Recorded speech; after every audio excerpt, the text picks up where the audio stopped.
My parents gave my college fund to my younger brother. 10 years later, they asked me for help. I never thought I would say no to my own parents.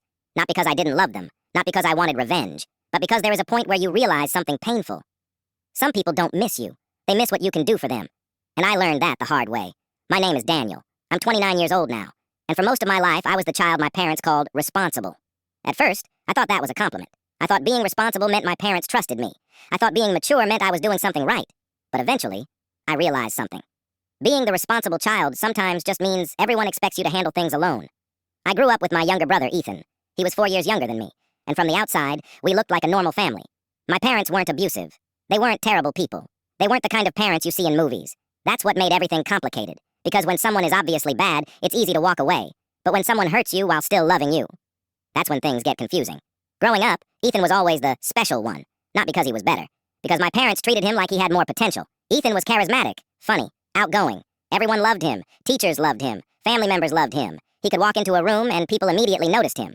I was different. I was quiet. I liked studying. I liked computers. I wasn't the kid who won trophies. I was the kid who fixed everyone's laptop when they broke. My parents always compared us, not directly. They were smarter than that. They used small comments. Things like, "Why can't you be more confident like Ethan?"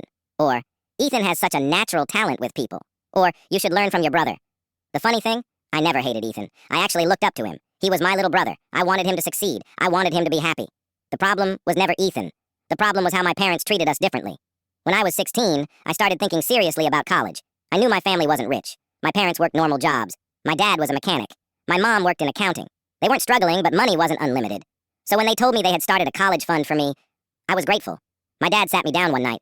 He said, "Daniel, your mother and I want you to have opportunities we didn't have."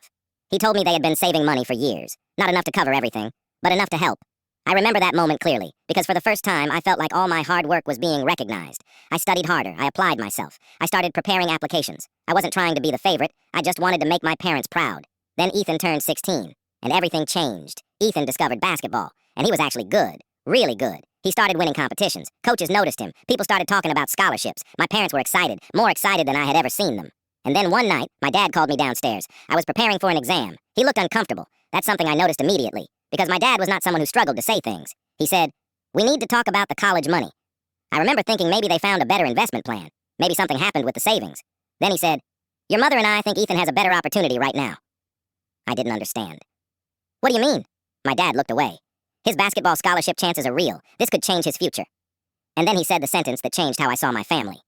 "We think the money would be better used helping him." I just sat there, silent, because in my head, I was trying to understand. Did he mean some of it? Then my mom walked in and said,